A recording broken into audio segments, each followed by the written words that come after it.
ไม่ต้องเซียนก็ทำกำไรได้ครับขอแค่คุณมีเทคนิคที่ผมจะสอนคุณในคลิปนี้ซึ่งในคลิปนี้ผมจะสอนเทคนิคการเทรดตามการกลับตัวหมายความว่าผมจะสอนให้คุณเทรดกดขึ้นกดลงนะครับตอนที่กราฟมันกำลังจะกลับตัวไม่ต้องพึ่งพาการจำ price action ดังนั้นไม่ว่าคุณรู้จัก price action หรือเปล่าไม่สำคัญครับสำคัญที่ว่าถ้าคุณรู้เทคนิคนี้คุณจะสามารถเทรดตอนกราฟกลับตัวได้แม่นยำยิ่งขึ้นแล้วผมบอกเลยครับว่าไม่ต้องเสี่ยงก็ทำกำไรได้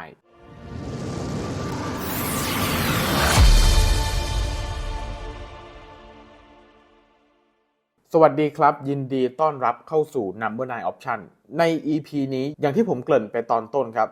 ผมจะสอนคุณในการเทรดผมจะสอนคุณเทรดซึ่งหลังจากที่คุณเรียนในคลิปนี้จบคุณจะได้สูตรการคำนวณการกลับตัวหมายความว่าคุณจะรู้ครับว่ากราฟเนี่ยจะกลับตัวตอนไหนแล้วสามารถเทรดทำกำไรได้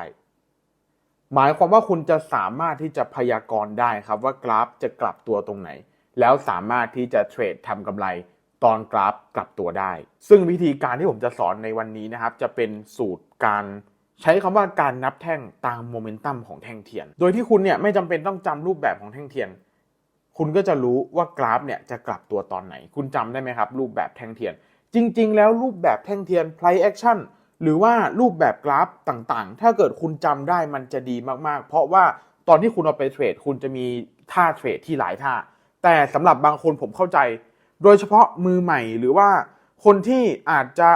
ไม่ได้เก่งในเรื่องของแท่งเทียนไม่ได้เก่งในเรื่องของความจำอาจจะจำ price action ไม่ได้ดังนั้นคุณตั้งใจดูคลิปนี้ให้จบครับหลังจากที่คุณดูคลิปนี้จบคุณจะได้1ท่าและแล้วแต่ว่าคุณจะเอาท่านี้คือท่าที่ผมสอนในวันนี้เคล็ดลับที่ผมสอนในวันนี้คุณสามารถเอาไปคืนลอกของผมเอาไปเทรดทำกำไรได้เลยหรือคุณจะเอาไปใช้กับเทคนิคเดิมของคุณก็ได้อันนี้แล้วแต่ผมบอกเลยครับว่าแม่นมากๆผมอยากจะให้คุณแต่คุณต้องดูจนจบนะคือเบื้องต้นคุณจะต้องเรียนพื้นฐานก่อนว่าโมเมนตัมขาขึ้นโมเมนตัมขาลงมันคืออะไรหลังจากนั้นผมจะพาคุณไปเรียนในเรื่องของโมเมนตัมการกลับตัว2หัวข้อนี้เป็นพื้นฐานครับแต่มันเป็นพื้นฐานที่ไม่ได้ยากขนาดนั้นเพียงแต่ว่าผมอยากจะอธิบายให้คุณฟังว่าวิธีการเทรดสูตรที่ผมสอนสูตรการนับแท่งการกลับตัวเนี่ยผมก็แค่ประยุกต์มาจากพื้นฐานผมแค่เอามาทำให้มันเป็นสูตรที่ง่ายขึ้นดังนั้นเนี่ยอยากจะให้เรียนให้ครบเพราะอะไรถ้าคุณมีพื้นฐานที่แน่นนะครับคุณสามารถเอาไปต่อยอดได้คุณสามารถเอาไปทำให้คุณมีท่าเทรดอีกเยอะแยะมากมายได้ครับแต่ว่าถ้าเกิดคุณเรียนเฉพาะสูตรเรียนเฉพาะวิธีการนับแท่งของการกลับตัวเนี่ยคือมันเอาไปเทรดได้ไหมมันเอาไปเทรดได้แต่มันจะไม่แม่นเท่ากับการที่คุณเรียนพื้นฐานมาดังนั้นเนี่ยอดทนเรียนพื้นฐานแค่ไม่ถึง10นาทีคิดว่าพื้นฐานเนี่ยผมจะปูพื้นให้คุณแค่5นาทีหลังจากนั้นผมจะพาคุณไปดูวิธีการเทรดจริงๆแล้วเดี๋ยวตอนท้ายคลิปเนี่ยผมจะเอาให้คุณดูด้วยว่าเทคนิคทฤษฎีที่ผมสอนไปมันสามารถเอามาปฏิบัติได้จริงๆนะครับคราวนี้เรามาดูอย่างแรกกันก่อนก็คือโมเมนตัมขาขึ้นโมเมนตัมขาขึ้นคุณจำไว้ง่ายๆไม่มีอะไรมากนะครับโมเมนตัมขาขึ้นคือการที่จุดไฮหรือว่าจุดสูงสุดของแท่งเทียนแท่งนึงเนี่ยจุดไฮมันสูงขึ้นไปเรื่อยๆและจุดโลสูงขึ้นเรื่อยๆไม่มีอะไรมากโมเมนตัมขาขึ้นคือจุดไฮและจุดโลสูงขึ้นไปเรื่อยๆถ้าเรามองเป็นกราฟเส้นจะเป็นแบบนี้ครับสูงขึ้นไปเรื่อยๆถ้ากราฟแท่งเทียนจะเป็นรูปแบบนี้ไม่ว่าจะเป็นสีอะไรก็ตามถ้าจุดไฮกับจุดโลมันสูงขึ้นไปเรื่อยๆนั่นแปลว่ากราฟยังคงมีโมเมนตัมขาขึ้นครับแปลว่ามันยังมีแรงขึ้นนั่นเองในทางกลับกันครับโมเมนตัมขาลงคือการที่จุดไฮและจุดโลหรือจุดไฮหรือจุดโลอย่างใดอย่างหนึ่งก็ได้เนี่ยมันต่ำลงไปเรื่อยๆครับหมายความว่ากราฟเนี่ยมันจะค่อยๆขยับลงแบบนี้ลักษณะแบบนี้เราเรียกว่าโมเมนตัมขาลงหรือถ้าพูดเป็นภาษาที่เราพูดง่ายคือกราฟมันมีแรงลงครับกราฟมันมีคนขายเยอะจุดสำคัญคือจุดไฮและจุดโลจะต้องต่ำลงเรื่อยๆจบกันไปละโมเมนตัมขาขึ้นกับโมเมนตัมขาลงหลังจากนั้นไปดูโมเมนตัมของการกลับตัวโมเมนตัมของการกลับตัวท่าแรกผมจะสอนโมเมนตัมของการกลับตัวขึ้นหมายความว่ากราฟมันกำลังจะลงมาแล้วกำลังจะเปลี่ยนทิศทางจากขาลงจากโมเมนตัมขาลงเมื่อกี้เป็นโมเมนตัมขาขึ้นจุดสังเกตก็คือจากเดิมที่จุดไฮและจุดโลมันจะต่ำลงเรื่อยๆเมื่อกราฟมันกำลังจะกลับตัวนะครับจุดไฮและจุดโลจะเปลี่ยนจากค่อยๆต่ำลงเป็นสูงขึ้นเรื่อยๆนี่คือจุดสังเกตง่ายๆครับเอาใหม่นะครับเอาใหม่นะจากเดิม ถ้ากราฟมันเป็นขาลงหรือว่าโมเมนตัมขาลงเนี่ยจุดไฮและจุดโลมันจะต่ำลงเรื่อยๆถูกไหมครับแต่พอกราฟมันกำลังจะกลับตัวไม่ว่าจะเกิดเหตุการณ์อะไรก็ตามเช่นมันอาจจะเจอแนวรับที่แข็งแรงตรงนี้แล้วมันกำลังจะกลับตัวจุดสังเกตก็คือนะครับจุดสังเกตก็คือจุดไฮและจุดโลจากเดิมที่มันค่อยๆต่ำลงไปมันจะค่อยๆสูงขึ้นไปเรื่อยๆและเปลี่ยนเป็นโมเมนตัมขาขึ้นครับในทางกลับกันโมเมนตัมขาลงก็เหมือนกันจากเดิมที่จุดไฮและจุดโลสูงขึ้นเรื่อยๆสูงขึ้นเรื่อยๆมันก็จะเปลี่ยนครับเปลี่ยนเป็นต่ำลงเรื่อยๆนั่นเองจุดนี้คือวิธีการดูที่ง่ายที่สุดอันนี้คือพื้นฐานจบไปแล้วครับพื้นฐานเห็นไหมครับว่าไม่ถึง5นาทีคราวนี้เรามาดูสูตรกันสูตรโอเคเอาใหม่ก่อนที่จะไปดูสูตรผมจะพาคุณไปดูอันนี้กราฟจริงๆผมแคปมาจาก IQ นะครับจะสังเกตเห็นไหมครับว่าจุดไฮมันสูงขึ้นเรื่อยๆสูงขึ้นจนกระทั่งมันกำลังจะกลับตัวมันจะค่อยๆลดต่ำลงนี่แหละครับคือการกลับตัวจากเทรนขึ้นเป็นเทรนลงจุดสังเกตก็คือเวลามันเป็นโมเมนตัมขาขึ้นมันจะสูงขึ้นเรื่อยๆบางครั้งเนี่ยมันจะมีต่ำลงบ้างนะครับแต่พอมันต่ำลงเสร็จปุ๊บมันก็สูงขึ้นเรื่อยๆลักษณะแบบนี้เราจะเรียกว่าโมเมนตัมขาขึ้นลักษณะแบบนี้เราก็จะเรียกว่าโมเมนตัมขาลงเหมือนกันแต่ลักษณะที่ขึ้นไปแล้วต่ำลงแบบนี้เราจะเรียกว่าการกลับตัวซึ่งตรงนี้เป็นโมเมนตัมการกลับตัวลงใช่ไหมครับก็คือเปลี่ยนจากขาขึ้นเป็นขาลงโอเคนะครับอันนี้คือกราฟจริงๆจะมีรูปแบบนี้คราวนี้เราไปดูสูตรการคำนวณการกลับตัวกัน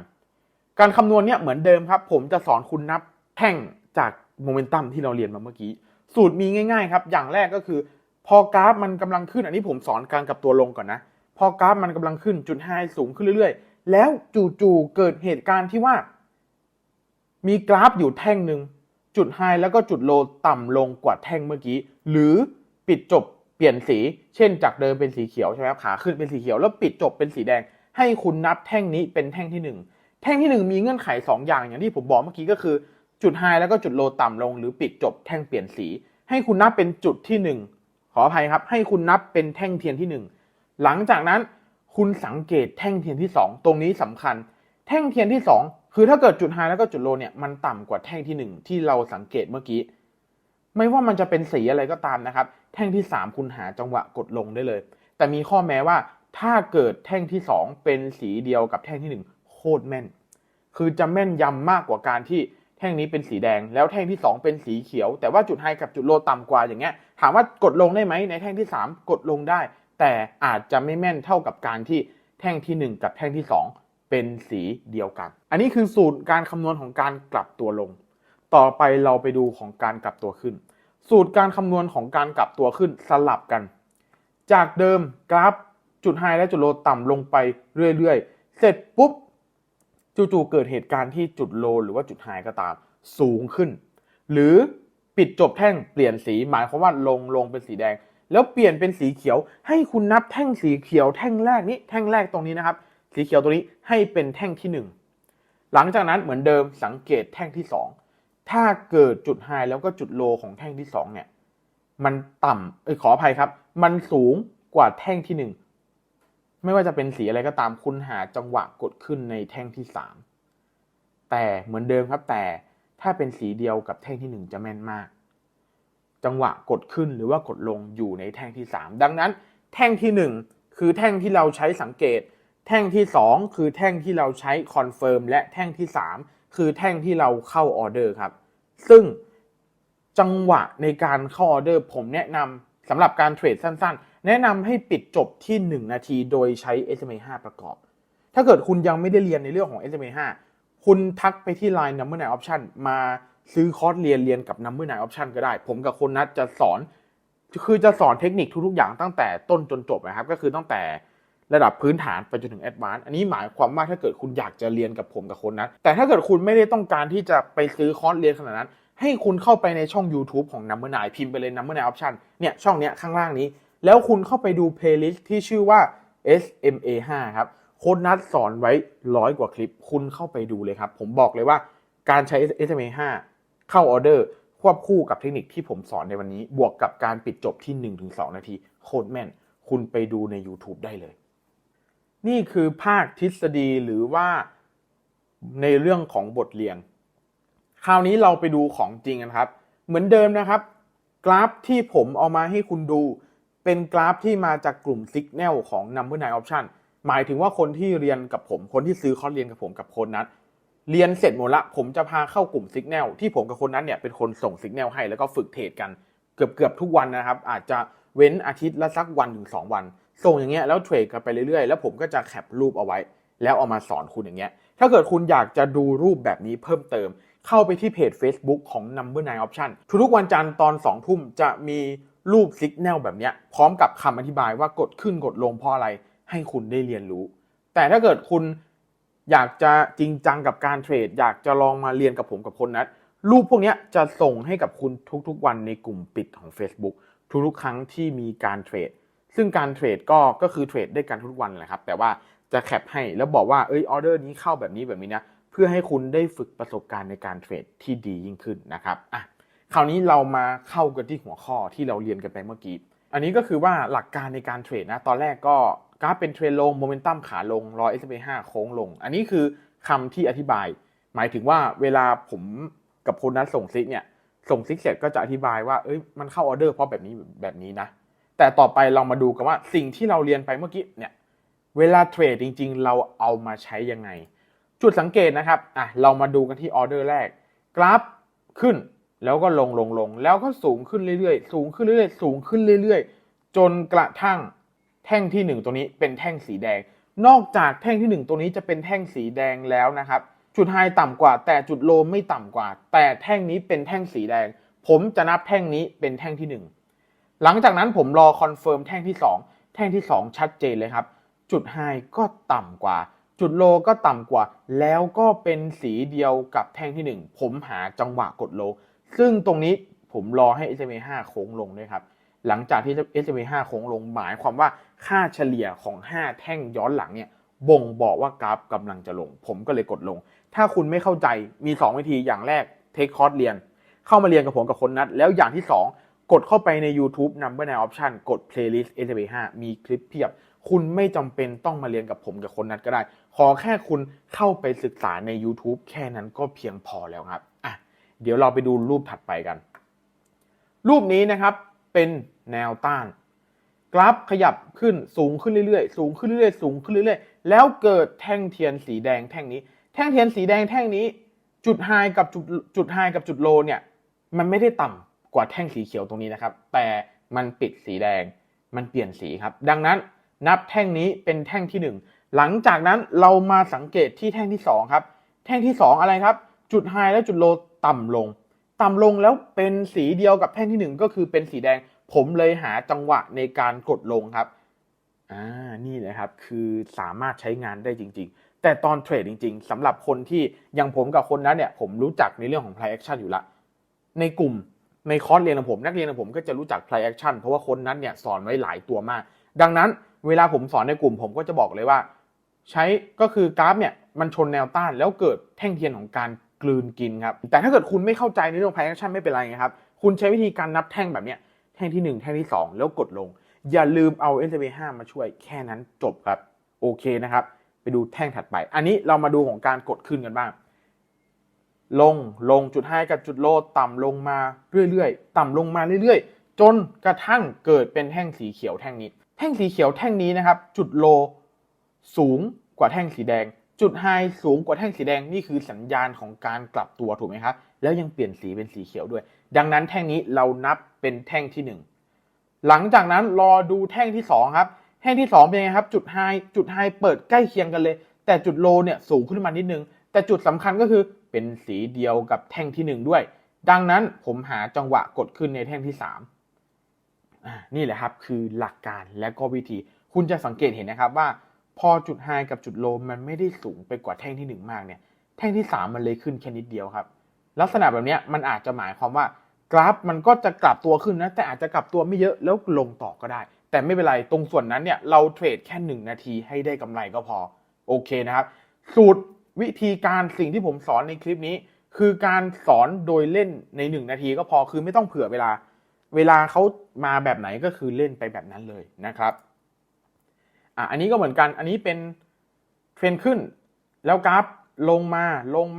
าตอนแรกเกิดเป็นสีเขียวละเกิดเป็นสีเขียวแล้วเรารอละเสร็จปุ๊บเกิดเป็นสีเขียวแล้วรอแต่กลายเป็นสีแดงครับพอกลายเป็นสีแดงก็ต้องเริ่มใหม่รอให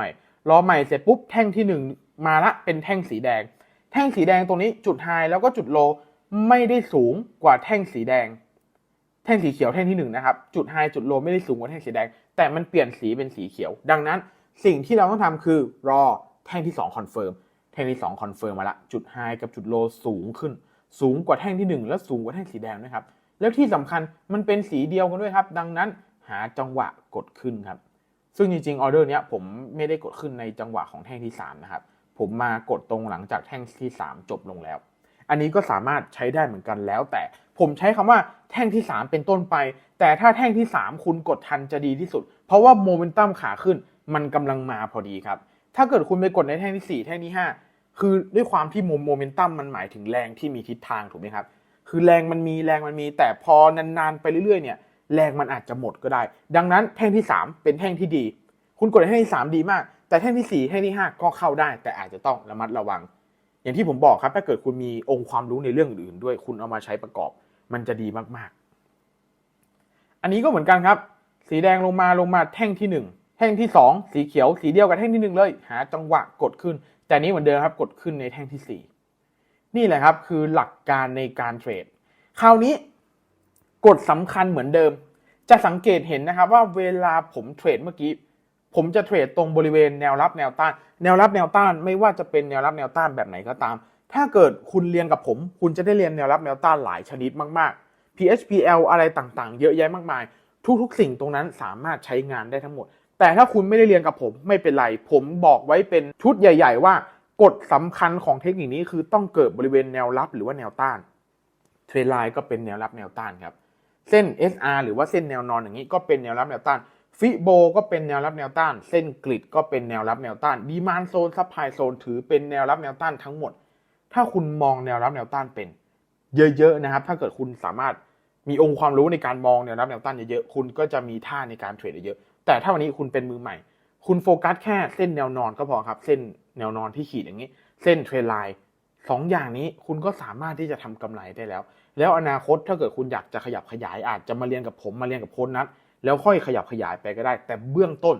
ที่คุณมาดูคลิปในวันนี้ผมอยากจะแบ่งปันเทคนิคการเทรดที่ผมว่ามันใช้ได้จริงๆผมเอาไปเทรดโค้ชนัทเอาไปเทรดเอาไปส่งสัญญาณให้คนอื่นเทรดแล้วรู้สึกว่าวินเลทมันสูงมากๆไงครับผมเลยอยากจะเอามาแบ่งปันในช่องนี้ดังนั้นผมอยากจะให้คุณดูคลิปนี้จบแล้วลองเอาไปฝึกเทรดดูอย่าลืมนะครับการเทรดยังไงก็ต้องฝึกถ้าคุณเรียนไปแล้วคุณเอาไปเทรดเลยไม่มีทางรอดถึงแม้ว่าคุณฝึกก็ตามถ้าคุณฝึกมากขนาดไหนถ้าคุณไม่มี management ไม่มี money management ก็จบคุณโลภขนาดไหนคุณก็จบดังนั้นจุดสำคัญของการเทรดสำหรับผมนะผมบอกเลยว่าเทคนิคสำคัญแค่ 20% อีก 80% คือคุณต้องบริหารทั้งเงินทั้งความโลภทั้งจิตใจคุณให้ได้แค่นี้การเทรดของคุณก็จะไม่มีอะไรยากคราวนี้กับข้อเรื่องของเราการเทรดสำคัญก็คือแนวรับแนวต้านใช่ไหมครับของเทคนิคนี้เนี่ยครับเมื่อกี้ผมก็เทรดตรงแนวต้านที่เป็นเทรนไลน์อันนี้ก็เทรดตรงแนวต้านที่เป็นเส้น SR หรือว่าเป็นซับไพรโซนก็ได้แล้วแต่คนมองแล้วตรงนี้ก็เทรดตรงแนวรับนะครับที่เป็นเทรนไลน์ตัวนี้ก็เทรดตรงแนวรับที่เป็นเทรนไลน์เหมือนกันนี่ก็เทรนไลน์ครับดังนั้นเทคนิคนี้จะแม่นยิ่งขึ้นเมื่อคุณแม่นในเรื่องของแนวรับแนวต้านสุดท้ายแล้วนะครับสุดท้ายก่อนจะจบคลิปนี้เหมือนเดิมสิ่งที่ผมพยายามจะบอกคือการเทรดคือการเล่นกับโอกาสดังนั้นทุกๆอย่างที่ผมสอนในวันนี้มันไม่ 100% ครับสิ่งที่ผมสอนนับ1 2 3มันอาจจะไม่ 100% แต่ผมบอกนะครับว่ามันมีโอกาสที่จะชนะมากกว่าแพ้ดังนั้นลองเก็บเอาเทคนิคนี้ไปฝึกดูโอเคนะครับสำหรับใครที่อยากจะเรียนเทรดกับผมกับโค้ชนัทกับ Number 9 Optionคุณสามารถสแกนไลน์ตรงนี้นะครับแอดไลน์แล้วสอบถามราคาและรายละเอียดคอร์สเรียนได้ผมมีจุดสำคัญจุดหนึ่งนะครับที่อยากจะเน้นย้ำคอร์สเรียนเทรดคอร์สนี้ที่ผมกำลังจะพูดอยู่เป็นคอร์สที่สอนเป็นระดับเป็นเลเวลหมายความว่าคุณจะต้องเรียนในระดับที่1ให้ผ่านก่อนแล้วถึงไปเรียนในระดับที่2และระดับที่3แล้วจุดสำคัญอย่างหนึ่งก็คือว่าด้วยความที่เป็นระดับที่1เนี่ยหมายความว่าสิ่งที่ผมสอนนั่นคือพื้นฐานครับ แล้วค่อยๆแอดวานซ์ขึ้นไปเรื่อยๆคือแบบนี้ผมต้องให้ฟังว่าเมื่อ2-3 วันที่ผ่านมาก่อนที่ผมจะมาอัดคลิปนี้มีนักเรียนคนหนึ่งที่เรียนกับผมแล้วมาโวยวายว่าสอนแต่อะไรก็ไม่รู้สอนแต่พื้นฐานคือสิ่งที่ผมสอนคือผมบอกว่าเส้น SR หรือว่าเส้นแนวรับแนวต้านเนี่ยเวลากราฟลงไปชนให้กดขึ้นเวลากราฟขึ้นไปให้กดลงผมสอนแค่นั้นผมยังไม่ได้สอนในเรื่องของการกลับตัวเพราะเขาเรียนแค่บทที่2ในเรื่องเดียวครับก็คือเรื่อง TL กับ SR แค่หัวข้อที่2เท่านั้นแล้วเขามาโวยวายใหญ่เลยว่าโอ๊ยจะไม่เรียนกับ Number 9 Option ละเพราะว่าสอนอะไรก็ไม่รู้สอนที่คนอื่นเขาไม่ใช้การคนอื่นเขาต้องรอการรีเจ็คก่อนนะแล้วค่อยกดเขาบอกว่าเขาเก่งอย่างนั้นอย่างนี้ดังนั้นผมอยากจะบอกทุกคนที่กำลังจะคิดว่าจะเข้ามาเรียนกับผมเข้ามาเรียนกับโค้ชนัท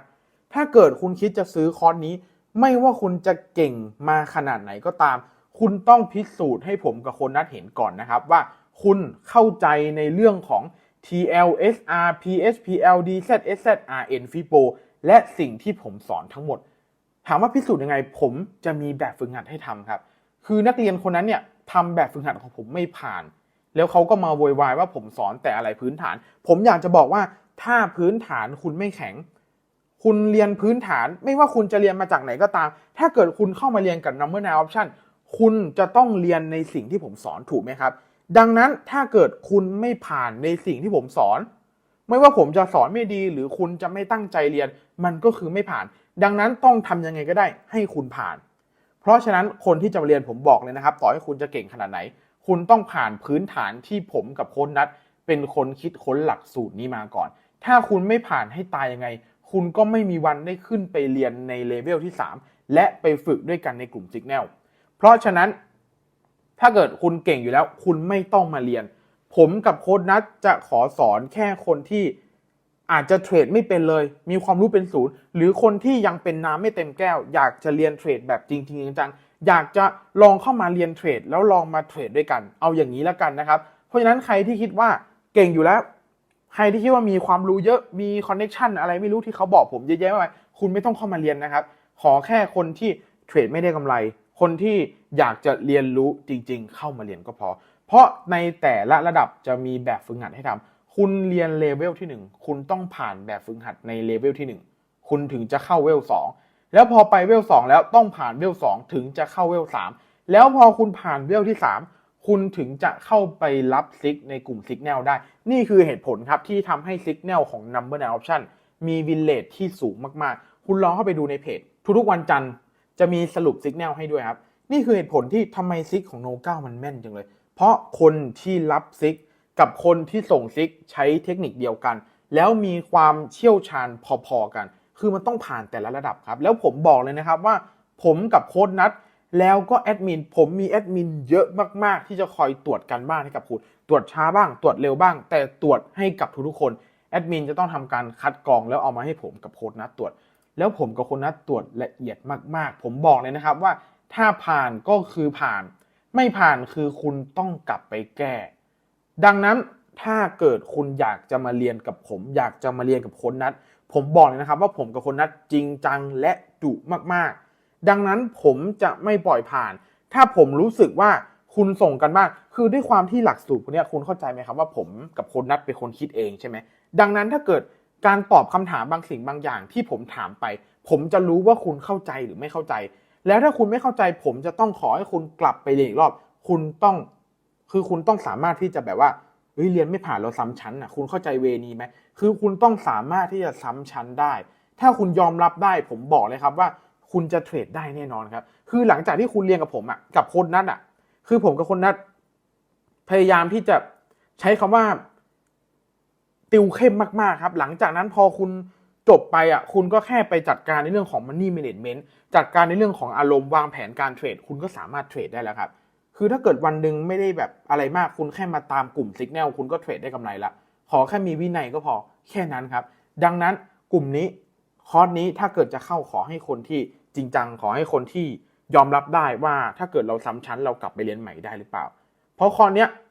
ผมก็คือให้เรียนไม่มีกำหนดเวลานะครับคือกลุ่มซิกอาจจะมีกำหนดเวลาว่าเข้าได้กี่เดือนกี่วันกี่ปีอะไรเงี้ยแต่ว่าในคอร์สเนี่ยผมไม่มีกำหนดเวลาคุณจะเรียนนานขนาดไหนก็ได้คือผมจะต้อง เอาจนกว่าคุณจะเข้าใจตามมาตรฐานของผมแล้วก็โค้ชนัทดังนั้นเราคุยกันให้เข้าใจก่อนในคลิปนี้นะครับโอเคนะครับถ้าเกิดคุณสนใจอยากจะเรียนอยากจะเอาตัวเองเข้าไปในติวเข้มดูซิว่าจะเป็นยังไงคุณแอดไลน์นี้มาครับหรือว่าเข้าไปในไลน์กดเพิ่มเพื่อนพิมพ์ @number 9 option โอเคสำหรับคลิปนี้ใครมีคำถามใครสงสัยตรงไหนคอมเมนต์ถามข้างล่างได้นะครับผมฝากกดไลค์กดติดตามกดแชร์ทุกๆช่องทางของ number 9 option ด้วยนะครับอย่าลืมกดติดตามกดสั่นกระดิ่งนะเดี๋ยวทุกๆวันพุธเนี่ยคลิปมันจะเด้งไปที่ YouTube คุณสำหรับคลิปนี้ลาไปเท่านี้ก่อนครับสวัสดีครับ